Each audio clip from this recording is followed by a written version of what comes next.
to me. Information, news, and entertainment on demand.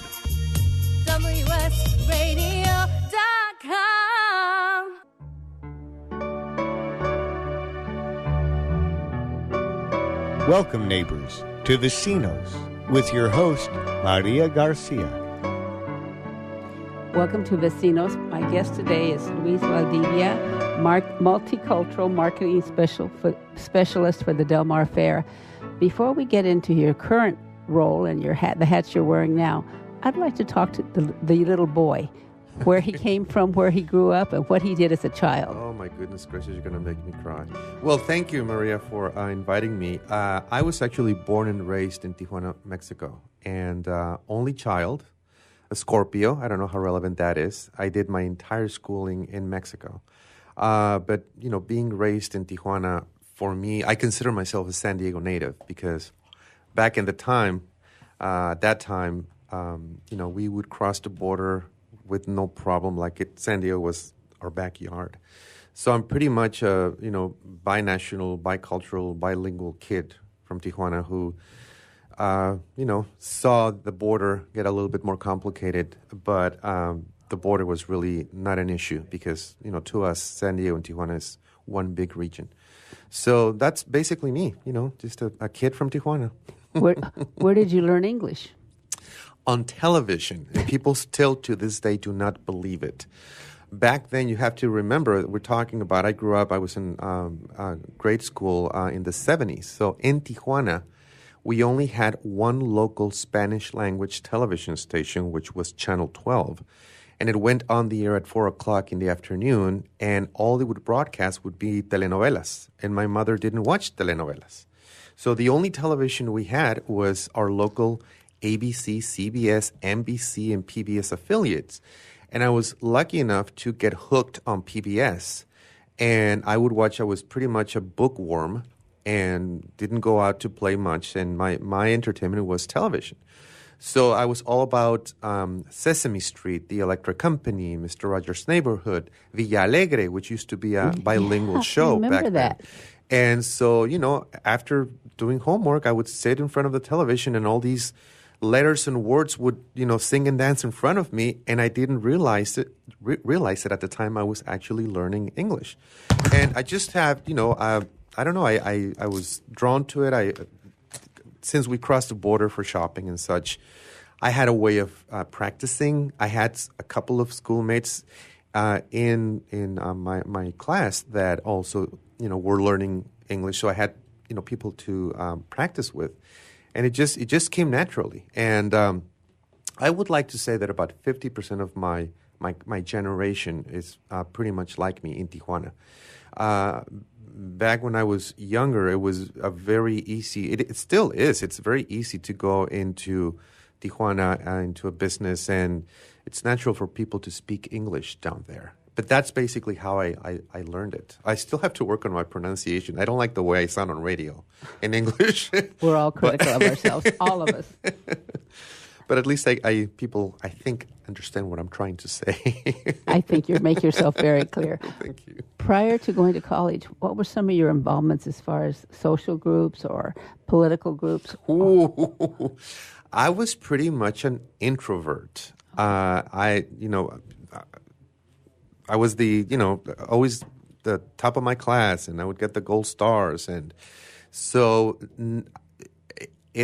it's a challenge for me to socialize. I do it now as an adult. I mean, you have no choice. Yes, but it is a challenge. But because I'm pretty much an introvert, I like to be in my little my little room and write my little columns and write my scripts for radio shows and translations.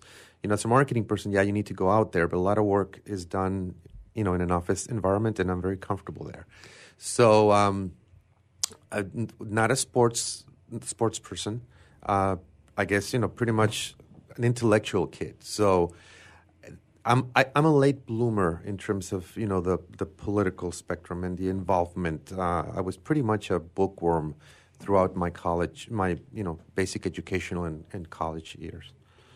Tell us a little bit about your college, because you do have a diverse college background. Yes, when I graduated high school, my goal was I wanted to be a television producer. Basically, I wanted to study.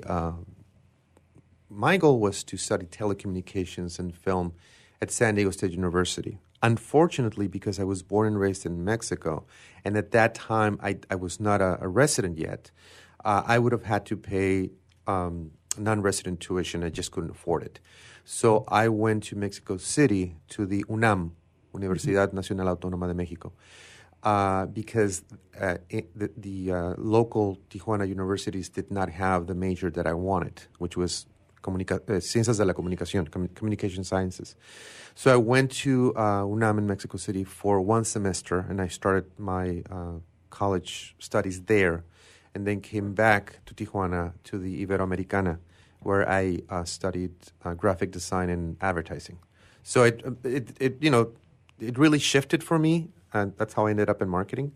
But it was basically the whole media marketing world that I have always been interested in. So that's kind of what my schooling was. Was your experience in Mexico City very different? Oh my God, it changed me. It's amazing what 6 months can do to an only child that has never been out of the house before. To live at 18, 6 months on your own, and especially in Mexico City, it's like California kid going to New York. It taught me a lot. It made me a little bit more aggressive. It was a good learning experience, but it was too intense for me. That was not for me. So I came back and I kind of shifted my major. But yes, I never regretted for 1 second that I had that experience in Mexico City. Okay, so now you're through with college. Yeah. What are you going to do now? What are you going to do now? Yeah. So it's funny what my first job was. I was still in college, and I ran into this company that was working with computers. There was no internet yet. This is 1984. No internet, no email. It was the first attempt, one of the first attempts at interactivity. It was basically an information booth, an electronic information booth that had a computer screen, and this would be placed at airports and tourist areas, and it was basically a system that would give you tourist information. At that time, I was studying graphic design, but there weren't even computers that did graphic design back then. So it was just fascinating for me, and that was kind of my first job, because it had to do with advertising and marketing and interactivity and computers. But at the same time, actually, before I went to college, at 16 I met the editor of Tijuana magazine, which does not exist nowadays.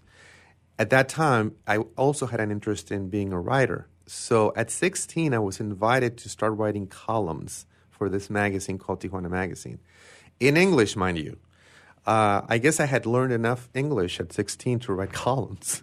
I just loved doing it. And from one little column, actually it was called Habla Usted Español? Was the name of the column. It was basically a column that would attempt to, quote unquote, teach American tourists how to speak Spanish when they went down to Tijuana. Oh, okay. So anyway, from this one column, I ended up, about a year or 2 years later, I ended up writing 4 columns. It was so passionate about it.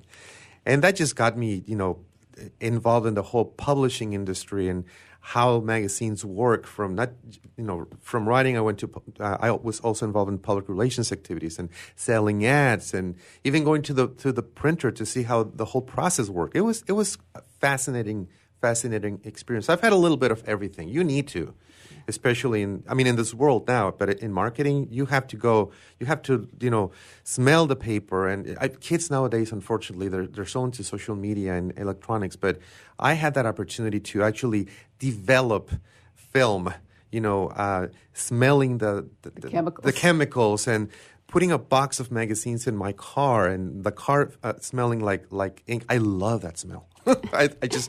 So life has taken me in a million different directions, magazines and computers and until I finally, long story, I finally ended up in the advertising field, in an advertising agency, which is Medici's. And that really started my professional development, and that's where the real story begins. Yes, but prior to your professional development, I'm curious, how did people react to this young kid, because you were a kid, coming in and just taking over these things? I was very well received, and I like that, because it was a very binational ambiance, this Tijuana magazine. We had people from both sides of the border. I would work from home. I wasn't employed by the magazine. I would just, Right. at that time, there was no fax. I would have to meet with them to give them my articles that I wrote on a manual typewriter. I was very well accepted. Obviously I was in a normal environment of people twice my age or older than that, and it was, I guess I was kind of the quote unquote token intern, and people are fascinated by me. I guess I was very well received, and that's where I had my first mentor. Stanley Wolf was the publisher. Very nice gentleman. I actually was able to find him online a couple of years ago, and he was my first mentor. He because he would take my stories or my columns and go through them, edit them, and then explain to me what he did and why he was doing it. So I actually learned to proofread because of how he corrected my stuff. So it was a good learning experience. We'll be back to talk about your career and where you are now after our commercial. Thank you so much for sharing information. Thank you.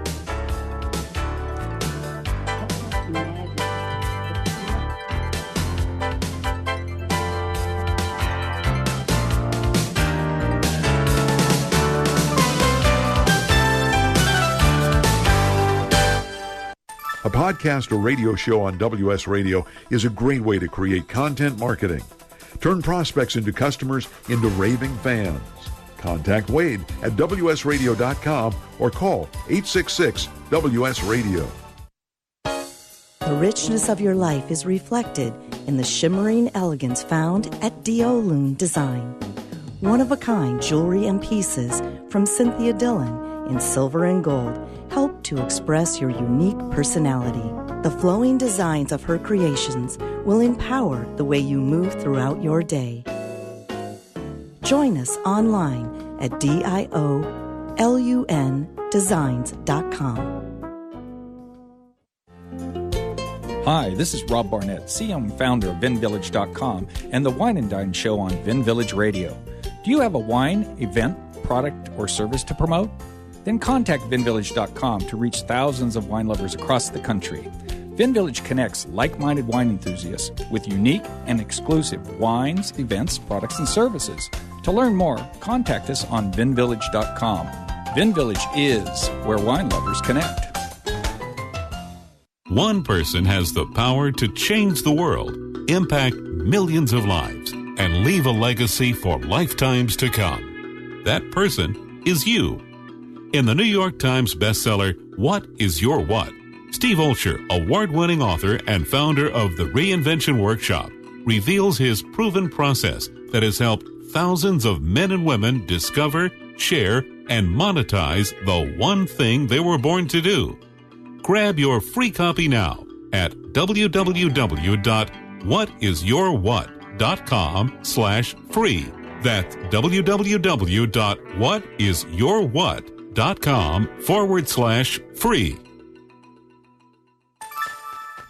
Take a break from politics. Tune in and learn something. WS Radio shows are worth your time and are filled with tips and advice. Add us to your lunch routine and we'll give you a meal for your mind. Small businesses are the lifeblood of America's economy. Every Thursday, SBA Radio interviews industry professionals and is dedicated to provide small businesses with timely insights and innovations. Visit www.sbaradio.us for details. Has your business been appified? Are you tired of doing marketing that doesn't deliver results? Mobile apps build loyalty and quality retention. Your app from UPG Mobile puts your business on their mind and at their fingertips. UPG Mobile will give you a custom app highlighting how you are unique, targeting your message, and improving your open rates. Amplify your business and amplify your presence with your customers at upgmobilemarketinggroup.com. Talk to me. Information, news, and entertainment on demand. WSRadio.com. Welcome, neighbors, to Vecinos with your host, Maria Garcia. Welcome back to Vecinos. My guest today is Luis Valdivia, who is the Multicultural Marketing Specialist for the Del Mar Fair. But when we went to commercial, Luis was talking about some of his experiences at the age of 16 and 18 working. And so that's amazing to me. During commercial break, we did talk a little bit about being an only child. Might have been why he was so confident in himself, because most people would have been scared. Tell us a little bit more about how your parents reacted and your life. You know, my parents were always very supportive. I mean, you know, long story short, was very supportive. Whatever I wanted to do, they supported it. I would like to just kind of mention that I am the product of the typical wave of people from the interior of Mexico that migrated to Tijuana to looking for a better life, and then my generation was coming to the U.S. looking for a better life. My father actually was born in Mexico City. My mother was born in Veracruz. And they both met in Tijuana at their jobs, where they worked at the IMSS, Instituto Mexicano del Seguro Social. So that's where they met. They married. My mother decided to be a stay-at-home mom, and, you know, my dad supported us. And it was an only child, so, you know. So they you know, Tijuana, just like the U.S. is a magnet for immigrants from all over the world, Tijuana is a magnet for people from different parts of Mexico that come looking for a better job. So I don't know that I can. I don't think I had a very exciting childhood. I was part of that wave of people coming to Tijuana. That process. All my schooling was done in Tijuana. I started in kindergarten 2 years. Then it was very basic, very boring, I want to say. My 6 years in grade school were at the same school. Then I had, you know, my 3 years in the secundaria at the same school, 3 years at the high school at the same school. I didn't have, like, I hear all these stories about people, you know, people in the military living in literally 13 different places and saying, I moved 13 times when I was a kid. I had a pretty, I mean, I guess you could say it was a very stable, but very boring. You know, my 6 years, my 3 years. And that actually, you know what, that actually made it challenging for me. They say that when they look at analytical students versus you know, the desmadrosos, the ones that were, you know, bullies, and it is sometimes harder for students like me to adjust to real life than people with street smarts, because, you know, I had a very stable childhood. Then you go out into the world, and the world is not like your childhood is or how they painted it. And, you know, I was very good at the analytical classes like math and physics and chemistry. So there are formulas involved, you know, and you know, x squared, you know, plus y squared equals z squared, whatever. And it doesn't matter what the numbers are, what the chemicals are. There's always a formula, and the result always has to be the same. Life is not like that. And that's There's a lot of awakening. There are no gray areas in math. In any of the analytical, there are no gray areas. It's 1, 2, 3. 1 plus 2 is 3, and that's it. And life is not like that. And that was a little bit challenging for me, because I didn't have street smarts. As a matter of fact, I didn't even know the term street smart until I was you know, out and working and married, you know. So that was a challenge, which is, it's important for kids to see struggle. I did see struggle economically, in terms of finances. I did see my parents struggle. We were not, you know, we were, you know, blue collar in Mexico. So clase media, middle class. But in terms of my education, it was very basic. Okay, I went to this step, now this step, now this step.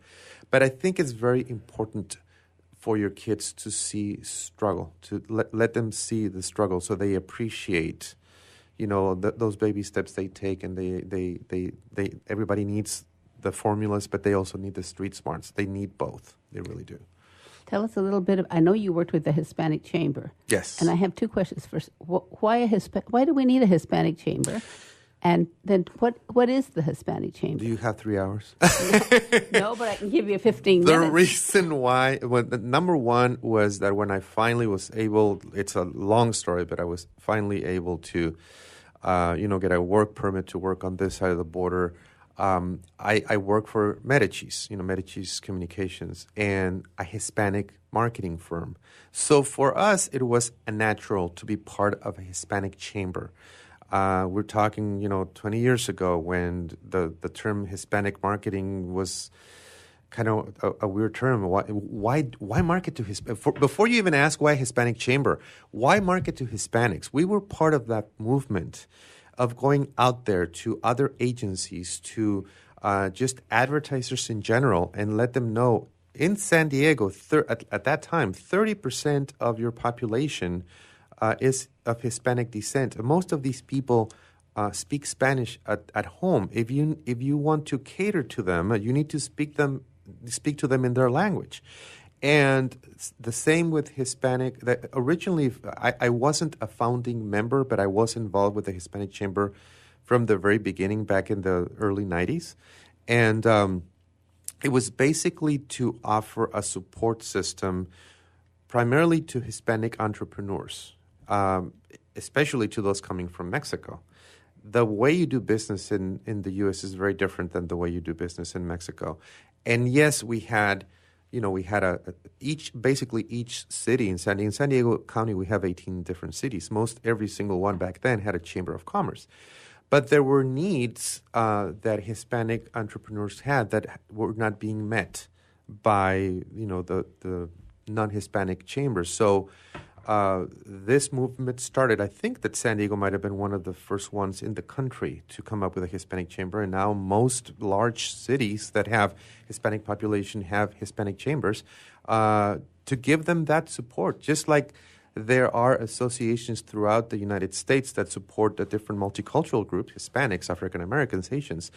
The same is true for chambers, primarily to support the smaller business. We're not talking about a Hispanic chamber to, support the AT&Ts of the world, but certainly to the mom and pop shops that, need guidance and need support in terms of marketing and financial education and hiring and, all kinds of things. So these chambers are very, very good, very helpful to the small business owner, Hispanic business owner. Now, you don't have to be Hispanic to be part of a Hispanic chamber.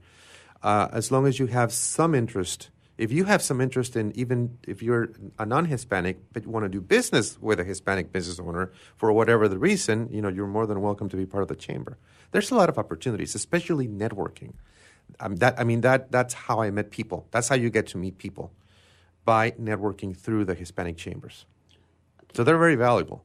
As a small business owner, I would approach you, and what would be some of the things you would tell me at first, or ask me for that matter? You lost me. Okay, if I was a small business owner coming to the Hispanic Chamber, mm-hmm. what would your questions to me be, or what should I be asking you? What are things that would make it different? Well, I think that the number one question that a potential member asks is, what's in it for me?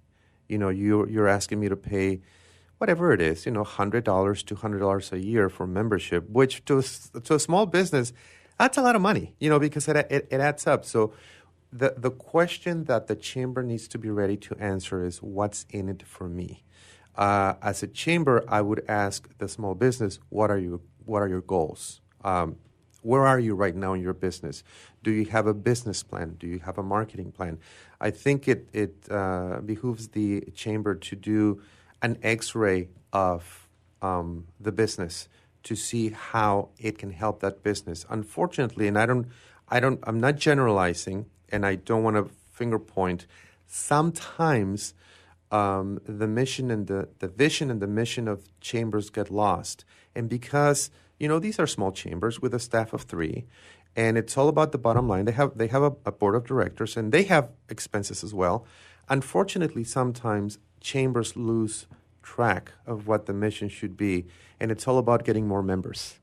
And sometimes they grow too fast, and sometimes some members don't see the value in being part of the chamber. So this is a message both to the potential members and to the chambers that's the number one thing a member will ask, what's in it for me? I have representing the Del Mar Fairgrounds. We have also been we're part of many, many, many different chambers.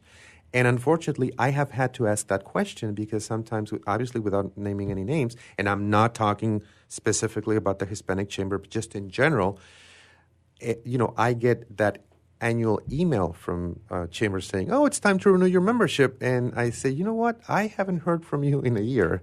And quite frankly, I don't know what I'm getting out of being a member. So unfortunately, I'm not going to be renewing my membership this year. And that's the last thing you want to hear from your members, that you're not fulfilling that promise of offering a service or value. So that is very important to keep in mind. What the chamber should ask themselves: why are we here? What are our members getting from that $100 or whatever is a year? That has to be very clear what the mission and the vision is. When we return, we're going to talk a little bit more about the Hispanic Chamber as far as what the market looks like now. Okay. Because I'm sure 20 years ago it was a different market. Absolutely. And then we'll go to your Del Mar. Thank you so much.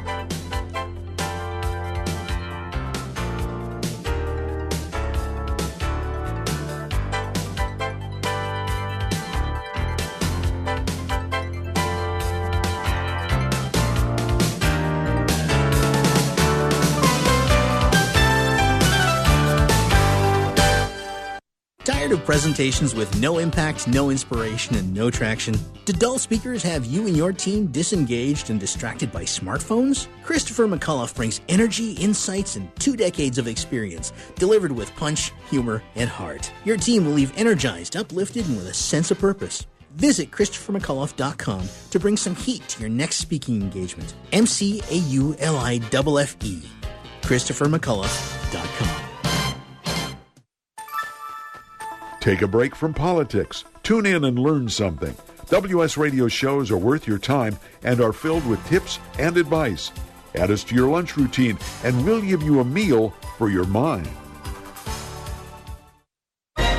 I raised $8,000 to build schools for South African children. After realizing how many people go hungry in San Diego, I now volunteer at a food pantry. I'm spending the next year doing volunteer projects across 3 countries and helping in ways they designate to be the most helpful. The World Link program at the Joan B. Kroc Institute for Peace and Justice recognizes the potential of youth as agents of social change. Learn how you can help youth become a generation of leaders in action at peace.sandiego.edu. Attention business owners. If you feel like your business owns you and want to grow your company and get your life back, then get the Scale Toolkit at scaleyourbusinesstoolkit.com. Created by Wall Street Journal bestselling author David Finkel and Priceline.com co-founder Jeff Hoffman, this free collection of 36 videos and PDF tools will help you build a business, not a job. Go to scaleyourbusinesstoolkit.com today and learn how to work less by getting your business to produce more. Small businesses are the lifeblood of America's economy. Every Thursday, SBA Radio interviews industry professionals and is dedicated to provide small businesses with timely insights and innovations. Visit www.sbaradio.us for details. If you heard that sound, you probably are eligible for insurance from Navy Mutual, insuring the men and women of the Navy, Marines, and Coast Guard.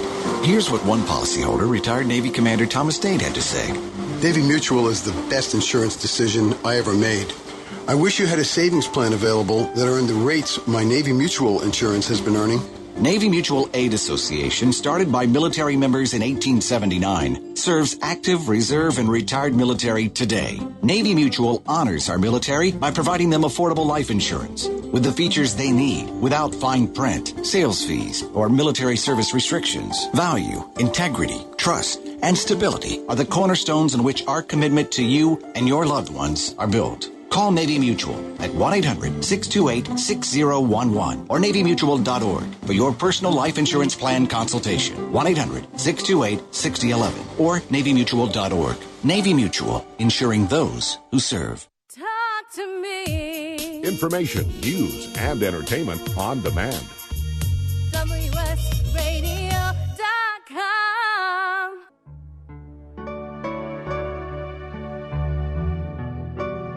Welcome, neighbors, to the Cinos with your host, Maria Garcia. Welcome back. I'm here with my guest, Luis Valdivia, and we've been talking a little bit about the Hispanic Chamber. I'm going to ask him to talk a little bit how it has changed as far as the Hispanic market in the last 20 years. And then we are going to talk about the San Diego County Fair that's held at the Del Mar Fairgrounds, what his role is there. Luis? Sure. Well, yeah, I mean, it just like life in general has changed in the last 20, 25 years, the Hispanic market definitely has in San Diego and across the board nationwide. Obviously, the population is larger. I think it has been, in terms of the progress that we as Hispanic marketers have made in the United States, it's been kind of bittersweet and a double-edged sword, because one of the goals that we had, for instance, as a chamber, was to attract corporate America. We needed the SDG&Es and the AT&Ts of the world to realize that, there's this whole Hispanic marketing, Hispanic workforce available that you really need to consider their needs, and in terms of contracting opportunities, there's all these Hispanic companies that you can hire to do business with. And it has grown a lot. Myself, as somebody that worked for a Hispanic marketing firm, it was very tough to sell Hispanic ads back, the Spanish language print ads and radio spots, etc. One of the strategies that we had was to go to general market agencies and say, hey, can we team up? Your clients are going to start asking you for Hispanic marketing services. And at first, they wouldn't give us the time of day. And this was a long process. And eventually, we did get a couple of general market agencies to work with us. And we partnered with, back then it was Franklin Stores. I don't think they're around anymore. We were able to partner with them to service the Popeye's Chicken and Biscuit account, for instance, and the San Diego Padres. But that didn't last, because they realized we helped open their eyes, and they realized, oh, we're missing out here. But why do we need to hire these guys?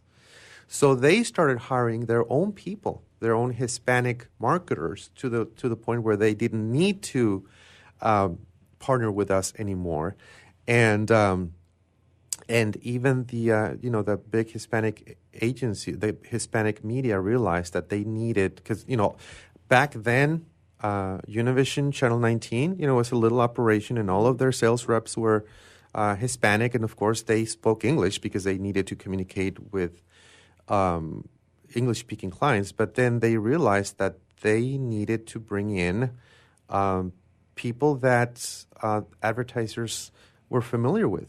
So I'm going to try and be very politically correct here, but it was interesting to see that back in the early 90s, we were not given the time of day. And today, as a media buyer, the reps that I deal with for buying Hispanic market properties are not Hispanic. So, because they realized, corporate America realized, oh, there's a lot of money to be made here. So now you have nationwide, and that's okay, as long as, we get the recognition. You have a lot of non-Hispanic companies running Hispanic media companies. Okay. Which is very interesting. I'm not here to say whether I'm okay with that or not, or whether I actually just said that I'm okay with it, or whether that's wrong or right. I'm not one to say, but it was, some of us were able to grow financially out of it, and some of us were not. There are a lot of Hispanic marketing agencies, important Hispanic marketing agencies nationwide, that do not exist anymore because of that competition. because the general market agencies got smart, and they started offering. They just started hiring Latinos, under their wing. So it was just an interesting shift. So and especially in San Diego, the same 2 or 3 agencies that existed back in the early 90s are still around today. In terms of Hispanic marketing companies, locally, agencies, it has not grown that much. In terms of media, I mean, you have all these television networks and publications and radio stations, and the market, the population has grown, the market has grown, the media has grown. But on the marketing side, it has been very tough for those Hispanic entrepreneurs that wanted to push marketing, because they ended up competing with existing non-Hispanic marketing companies. It was just very interesting to see. Esa no la vimos venir. We didn't see that coming. A surprise. That was an interesting surprise. We didn't see that coming. Now you're at the Del Mar Fairgrounds. Yes. San Diego County Fair. I want to make sure I say it correctly. Yes. What are you doing there? Are you riding the rides all day? What is your job? Oh my goodness, do I ride the rides all day? That's an interesting question. It's going to be 12 years this coming May that I've been working there.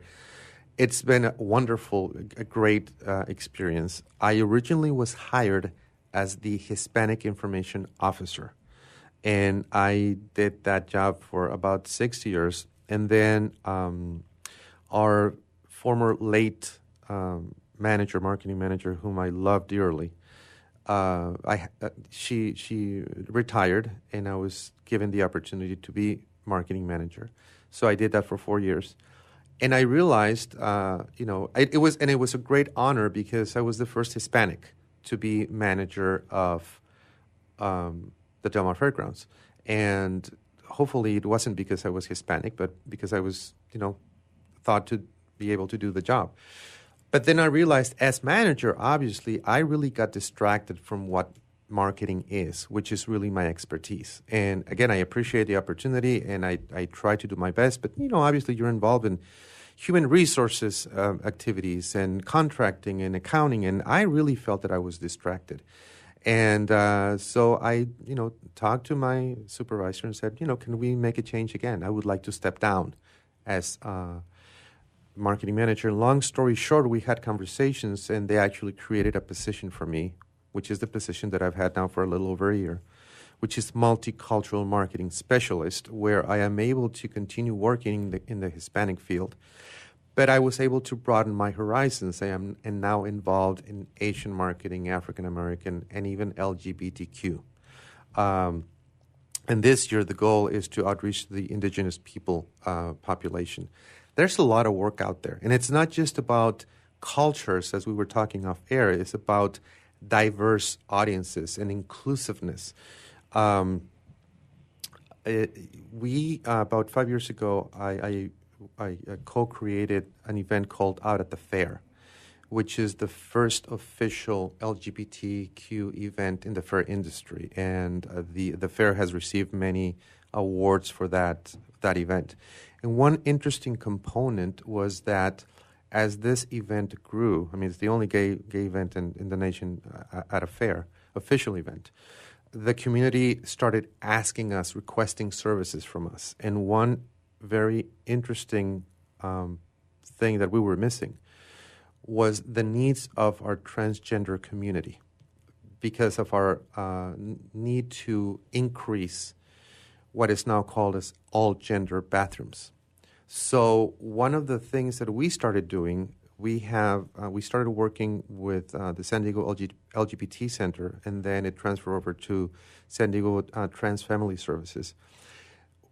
One day before Out at the Fair takes place, during the fair, there is sensitivity training offered to our senior staff and our ambassadors and anybody who has contact with the public or anybody who's interested from our staff to go through this sensitivity training and learn about what the needs of our transgender community are. And I find that fascinating. So again, my position is not just trying to get, all these different multicultural groups, the Hispanics and the Blacks and the Asians, but it's now there's this area that speaks to needs of very special needs people, or because they're not disabled by any means, but they have special needs. They have specific needs.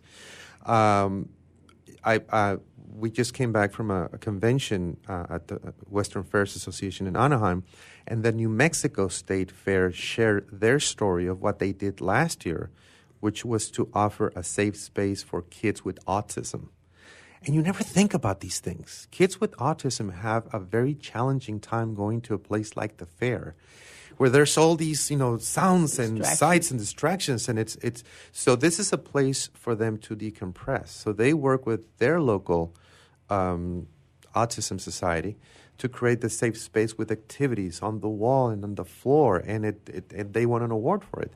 And it's not about winning awards, but this is the type of thing that fairs do, that people are unfamiliar with, and the story. And I appreciate you giving us the opportunity to tell the story, because these stories need to be told.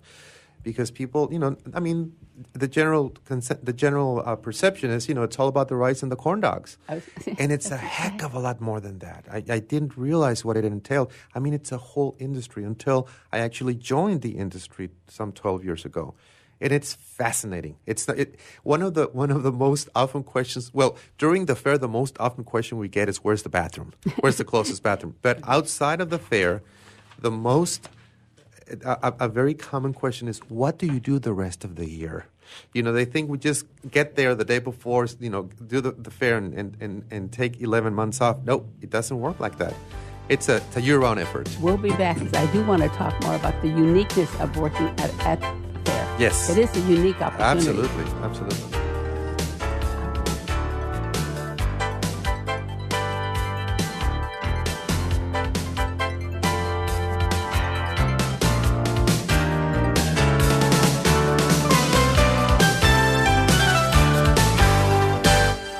On the internet, your business's reputation can be unjustly destroyed in an instant. Don't wait for that to happen. Building and marketing your 5-star reputation can increase your business by as much as 19%. Take control of your reputation and have the 5-star reputation you deserve with Reputation Marketing Solutions by DSI Development. Become the go-to company by visiting 5starrepmarketing.com. The number 5starrepmarketing.com.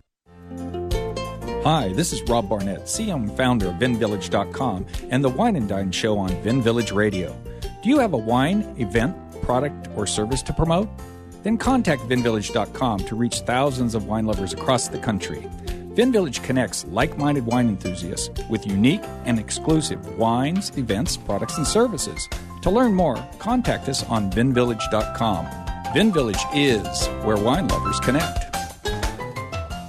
You've heard me talking about Progressive Medical Center. They have helped me feel my best. And Dr. Goli, tell us a little bit about integrative medicine. Why is that such a big deal at Progressive Medical Center, and how can that make me feel better? Integrative medicine is just good medicine. It's combining the best of traditional medicine, nutritional medicine, natural medicine, and really helping the patient get to the root cause so they can take control of their health and really make an impact to improve not only their energy, their vitality, and just their overall outlook on their health and their life. I procrastinated for a long time before I finally made an appointment. So why should someone not delay and go ahead and get set up and come see you guys? Any journey begins with that first step, and that first step means making a decision to recognize that there's something wrong with you. Whether you have fatigue, inappropriate weight gain, not sleeping well, not concentrating, all of these issues, you can get to the root cause. So many of us here at The Fish have gotten help from Progressive Medical Center. So why don't you find out more from them today? Go to progressivemedicalcenter.com. This is your life. Live it well. You take your smartphone almost everywhere you go. Now WSRadio.com can be there too. Search WS Radio in the Play Store for your Android devices or iTunes for Apple, and download the WS Radio application. WSRadio.com, on your phone and in your ear everywhere you go. Download the WS Radio application. Do it now. It's very easy. WSRadio.com. Attention business owners. Does it feel like your business owns you? See if you qualify for a free 90-minute business coaching session to help you build a business, not a job. During this free 90-minute strategic consultation, one of our senior coaches will help you map out the best way to grow your company and get your life back. To learn more, go to MauiMasterminds.com/scale now. That's MauiMasterminds.com/scale now. Talk to me. Information, news, and entertainment on demand.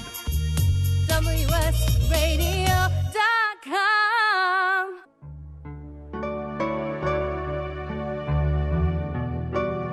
Welcome, neighbors, to Vecinos with your host, Maria Garcia.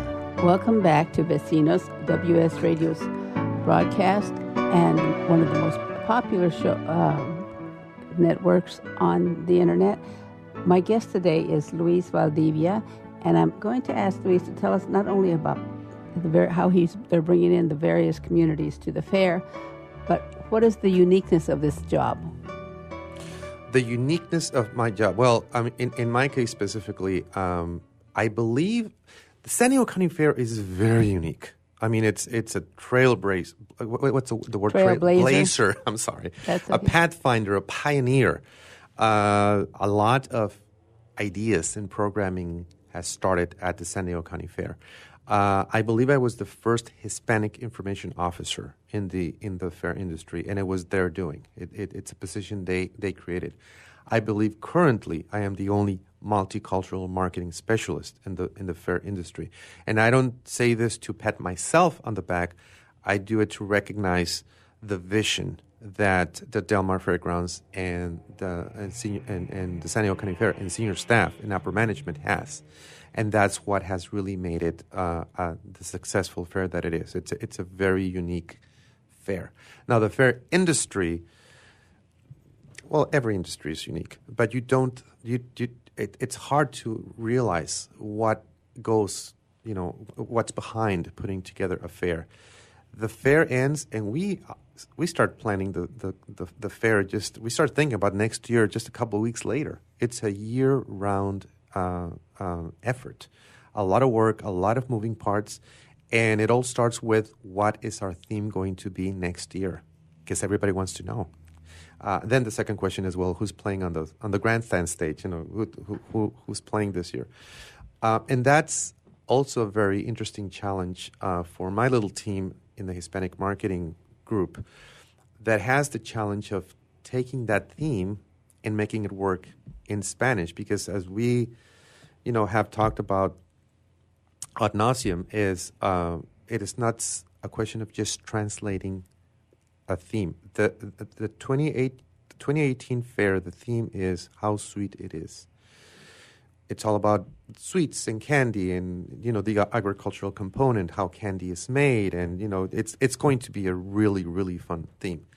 But how do you translate how sweet it is into Spanish and still make it work? Well, in some cases, it has worked. In this case, it was a challenge, and it's a fun challenge. It's a scary challenge, because whatever you come up with stays there forever in a logo. So the theme in Spanish is La Más Dulce de las Ferias, which is obviously a well-known Mexican expression, which is applied to the fair.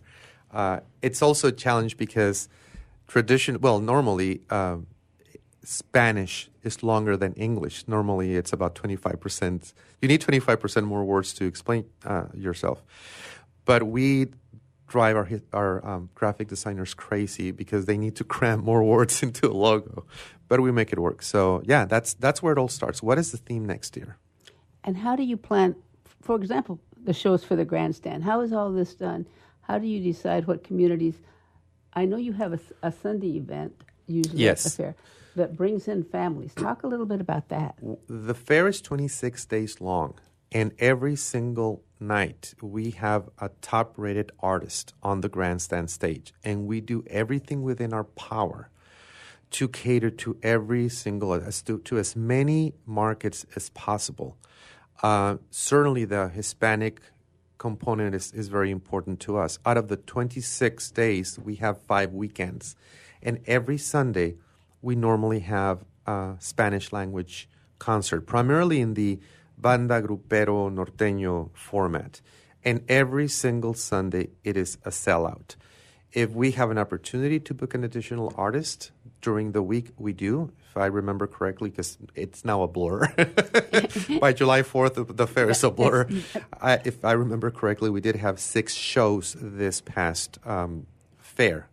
So obviously, one was not during a weekend. So, but we try to push Sundays because traditionally, as you know, us Latinos go out in droves and families, 3 generations at a time, from abuelita to the parents and the kids. If we could bring the dog, we would. We don't allow dogs at the fair, so unfortunately you can't bring your dog. But and it's on a Sunday. But if the group is strong enough, people will come out during the week, no matter the day of the week. So yeah, we make our best effort for our content to be multicultural. So this coming year, yes. Can you announce any of the acts? I can announce one that was actually announced yesterday, only because we're still working on it. Okay. Kathy Mordente, who is our special events manager, has the huge task of coming up with a stellar lineup. And we did announce Sugarland yesterday because of the fact that they decided to announce their tour early. Normally, we have a big splash mid-March. But there were a couple of big reasons. They announced their tour, and it is during that concert will be the first Saturday of the fair. So it's always good to announce those concerts earlier. And it just happens to be the name of the group, Sugarland. How sweet it is! How perfect that is! Isn't that perfect? There are no accidents. One of the people that I listen to the most is Wayne W. Dyer, a very good spiritual teacher, and he said there are no coincidences, there are no accidents. Everything that happens in life is supposed to happen. Things do happen for a reason. I mean, to have Sugarland be the first act that we announced, and the theme is how sweet it is. I mean, it's perfect. We're excited. You should be. What are some of the goals for the next year or so with either the fair or your own personal goals as far as reaching out to the Latino community? Well, within the Latino community specific, one of the things that I have seen change also in my career being involved in Hispanic marketing is the English versus Spanish. Hispanic does not necessarily mean Spanish language, as it's very evident by you and I speaking in English. So that's another challenge. Important. I don't see it in a bad way. It's something that encourages me.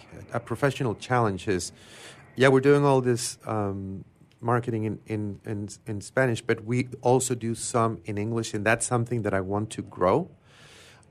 Simply because it's interesting to see, for instance, that when we do our pre-sale we do a pre-sale online to our subscribers. So you can go to our website and sign up for a list, and you will get first-hand information. Before it goes out to the public, you will know that there's a pre-sale. You can buy tickets.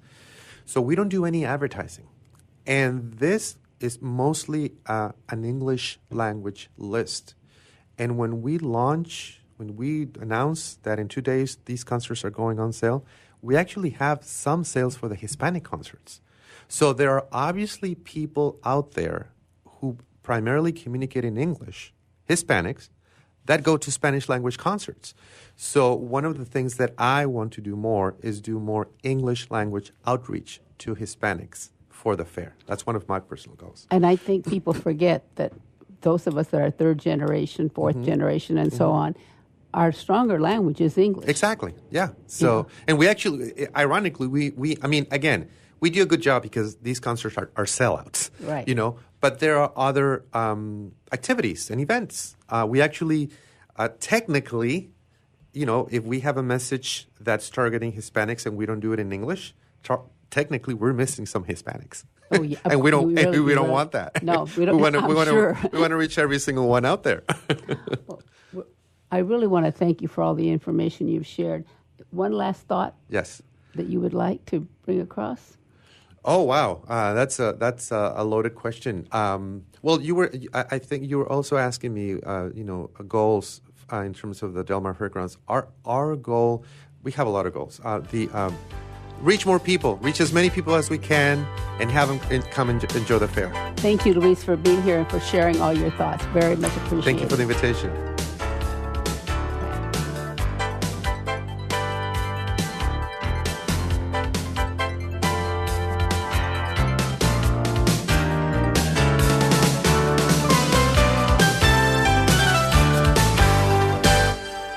A podcast or radio show on WS Radio is a great way to create content marketing. Turn prospects into customers into raving fans. Contact Wade at WSRadio.com or call 866-WS-RADIO. Kinja Dixon was crowned the #1 sales executive through hard work, deep thinking, and the revelation of universal talk laws. He now wants to share these lessons with you. Universal talk laws are what you need to know and use in business and at home to have successful and effective conversations. Kinja Dixon shares his wisdom, action plans, and wealth. Each book comes with a chance to win $10,000. Find Universal Talk Laws at KinjaDixon.com. On the internet, your business's reputation can be unjustly destroyed in an instant. Don't wait for that to happen. Building and marketing your 5-star reputation can increase your business by as much as 19%. Take control of your reputation and have the 5-star reputation you deserve with Reputation Marketing Solutions by DSI Development. Become the go-to company by visiting 5starrepmarketing.com. The number 5starrepmarketing.com.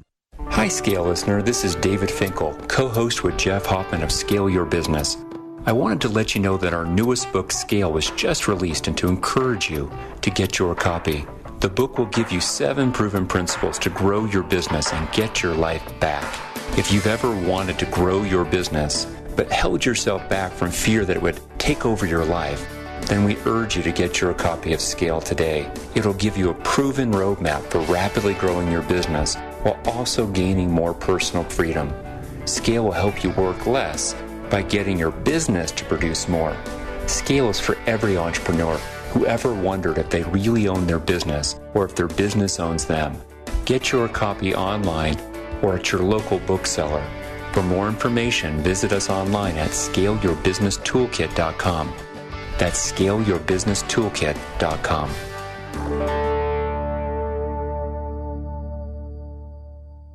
Controversy and conversation to upset the status quo. A no-holds-barred exploration and obliteration of the limits of possibility.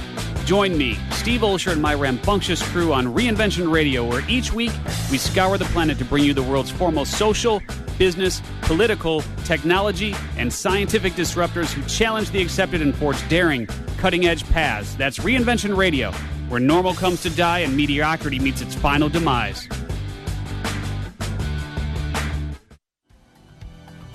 Hi, this is Rob Barnett, VinVillage.com, where wine lovers connect. Be sure to tune in weekly to Vin Village Radio for exclusive, in-depth interviews with the who's who in wine and food.